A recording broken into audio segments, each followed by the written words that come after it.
आदाब नमस्कार, मैं शाहिद उमर। स्वागत है आप सभी का सियासत टीवी के साउथ इंडिया एक्सप्रेस में। आइए देखते हैं मुख्य समाचार।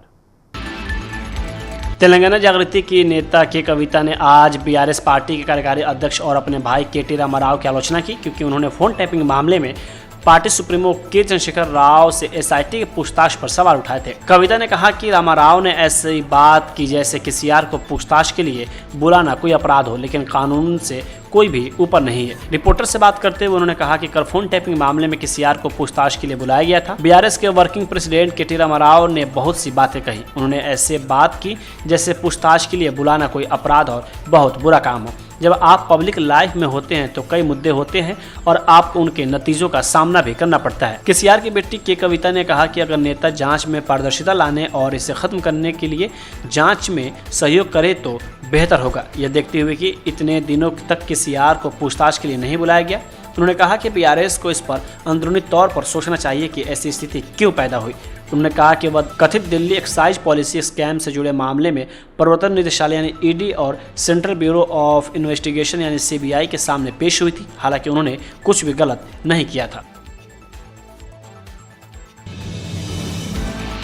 तेलंगाना के मुख्यमंत्री ए रेवंत रेड्डी हार्वर्ड विश्वविद्यालय में नेतृत्व का प्रमाण पत्र पाठ्यक्रम पूरा करने के बाद आज हैदराबाद लौट आए। पिछले सप्ताह तेलंगाना के मुख्यमंत्री ने हार्वर्ड विश्वविद्यालय के कैनेडी स्कूल ऑफ गवर्नमेंट में आयोजित 6 दिवसीय नेतृत्व कार्यक्रम को पूरा किया, जिसके लिए उन्होंने नामांकन किया था। 21वीं सदी में नेतृत्व नामांकन कार्यक्रम प्रतिदिन सुबह 7 बजे से शाम 5 बजे तक लगभग 15 से 24 डिग्री सेल्सियस के तापमान में आयोजित किया गया। वही क्लास 25 जनवरी से शुरू हुई। एक आधिकारिक विज्ञप्ति में कहा गया है कि मुख्यमंत्री ए रेवंत रेड्डी और उनके साथ हार्वर्ड कैनेडी स्कूल के 62 छात्रों ने अपना कार्यकारी शिक्षा कार्यक्रम सफलतापूर्वक पूरा किया।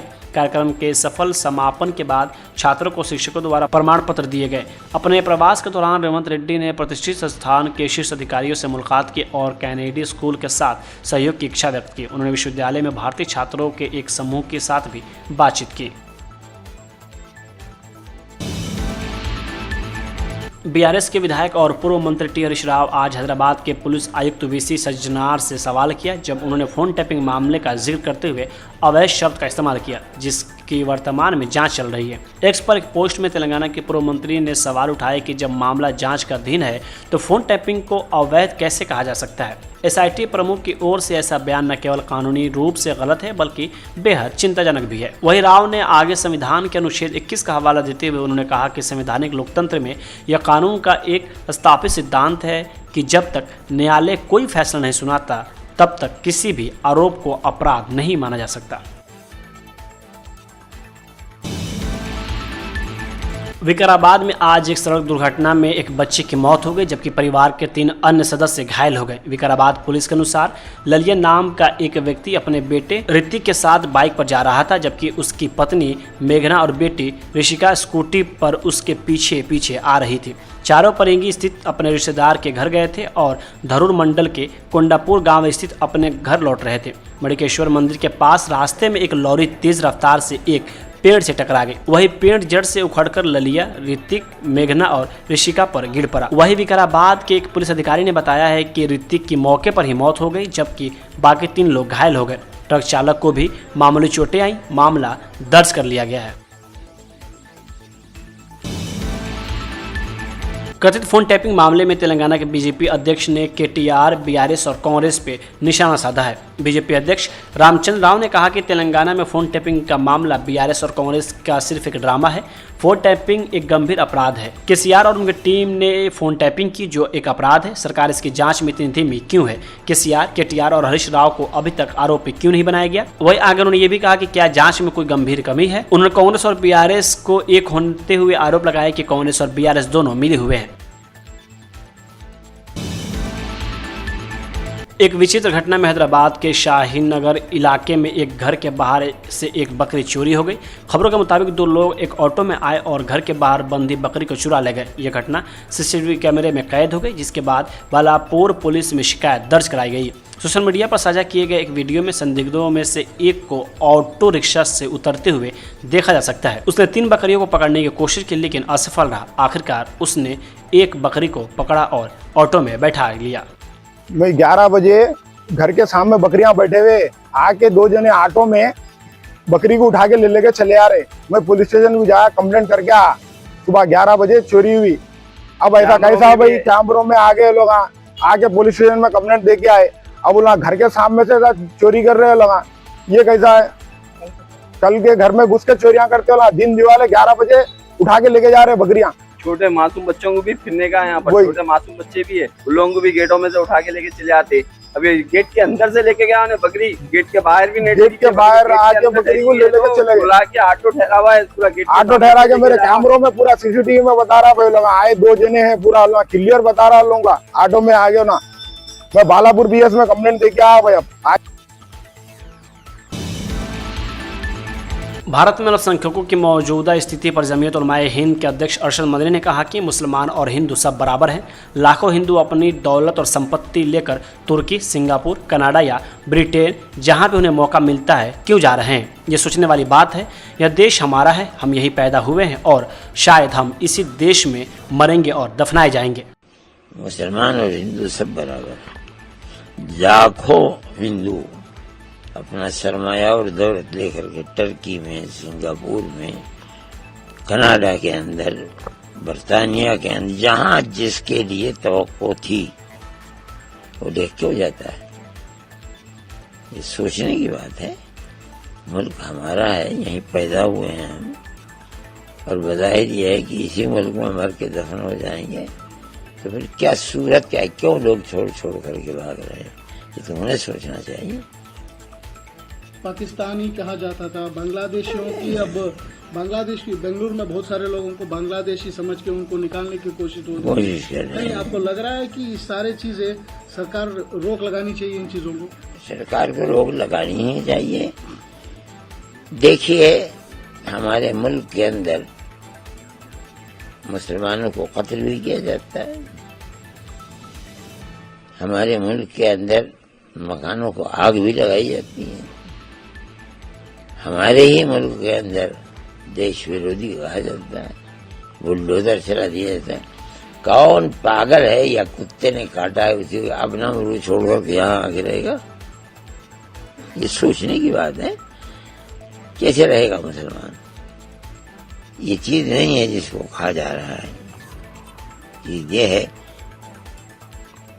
कि हिंदुस्तान के वो इलाके जो बांग्लादेश से मिले हुए हैं, उनकी जबान में और इनकी बंगाली जबान में कोई फर्क नहीं है। अब वो ये कहते हैं कि ये बांग्लादेश के आए हुए हैं, तो ऐसे ही जैसे कह दे। लोकसभा में एलओपी राहुल गांधी के संसद के अंदर दिए गए बयान पर कांग्रेस सांसद प्रियंका गांधी वाड्रा ने कहा कि वह सेना को बदनाम करने की कोशिश नहीं कर रहे थे, वह आर्मी चीफ की किताब का एक हिस्सा पढ़ रहे थे। जब भी कोई ऐसी बात सामने आती है जिसे वे छिपाना चाहते हैं तो वे हमेशा यही कहते हैं। पर किरण रिजिजू ये कह रहे हैं कि राहुल गांधी के पास सत्य नहीं है। देखिए, नहीं, ये गलत बात है। जो रूल है, एक पब्लिश्ड सोर्स होना चाहिए, चाहे वो मैगजीन हो चाहे वो किताब हो। ये मैगजीन में पब्लिश्ड है, एक्सेप्ट है किताब का, तो इसमें तो कोई अनऑथेंटिकेटेड सोर्स नहीं है। वो ऑथेंटिकेट कर लेंगे राहुल जी, तो उसमें प्रॉब्लम क्या है?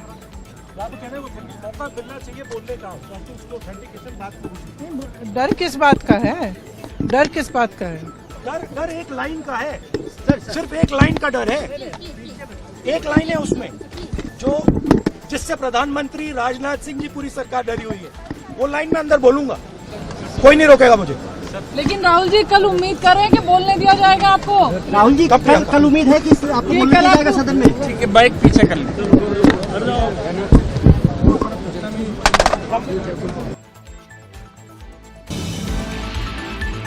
आईसीसी मेंस टी20 वर्ल्ड कप 2026 पर राजनीतिक हावी होती जा रही है। बांग्लादेश के बहिष्कार के बाद अब पाकिस्तान ने भी भारत के साथ मैच खेलने से इनकार कर दिया है। कुछ नेता पाकिस्तान के साथ न खेलने के पक्ष में है, तो कुछ का कहना है कि दोनों देशों में जुनून की तरह खेला जाने वाला देश आसानी से राजनीतिक विवादों में घिर रहा है। कांग्रेस सांसद शशि थरूर ने क्रिकेट में चल रहे इस विवाद पर निराशा जाहिर की है। उन्होंने मीडिया से कहा कि सच कहूं तो यह बहुत शर्मनाक है कि दोनों तरफ से खेल का इस तरह से राजनीतिकरण किया गया है। मुझे नहीं लगता कि मुस्तफिजुर रहमान को कोलकाता में खेलने का कॉन्ट्रैक्ट देने से मना करना चाहिए था।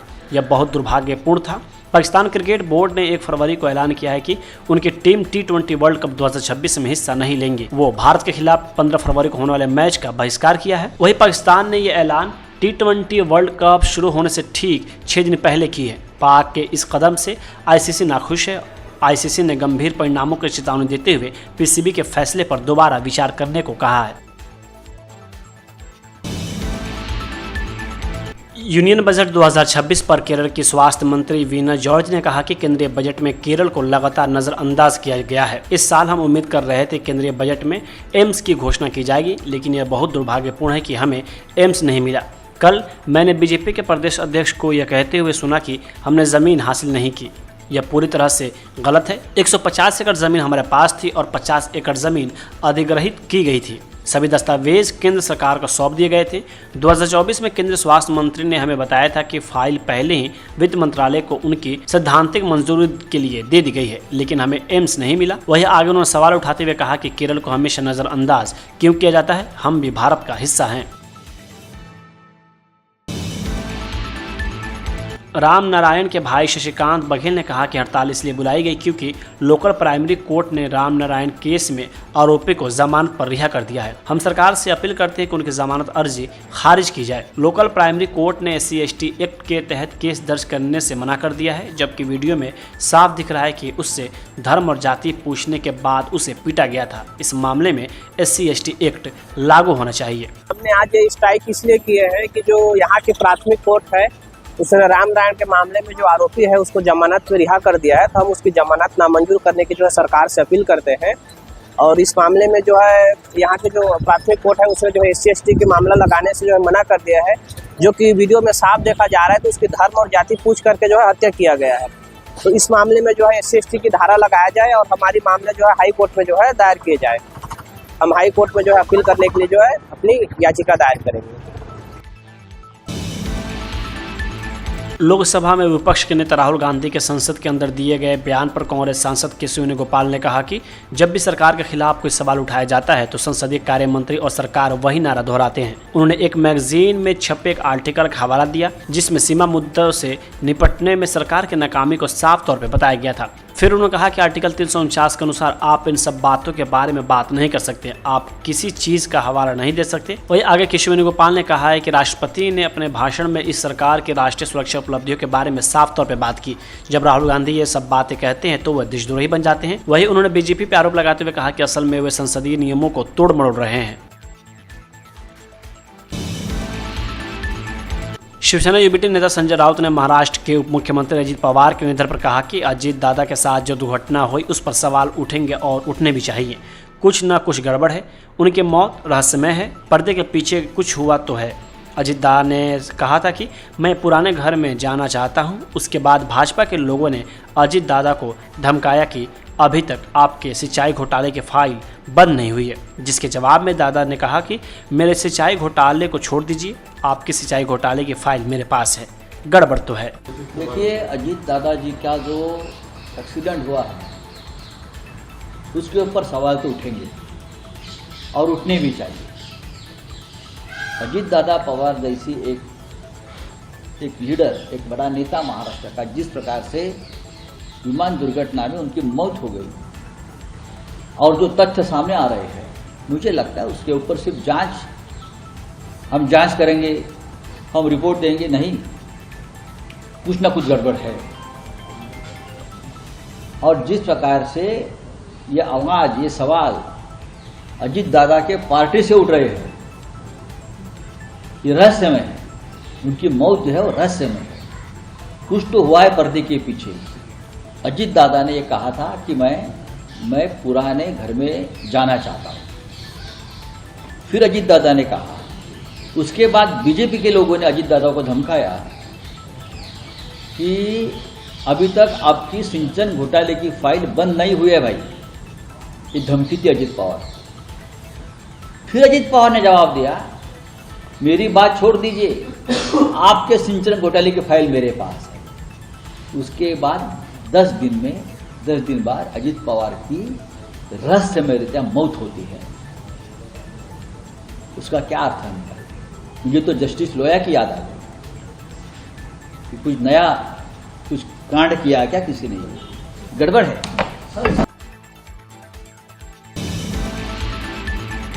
साउथ इंडिया एक्सप्रेस यही होता है समाप्त। मुझे दे अब इजाज़त। बाकी खबरों के लिए बने रहें सियासत टीवी के साथ।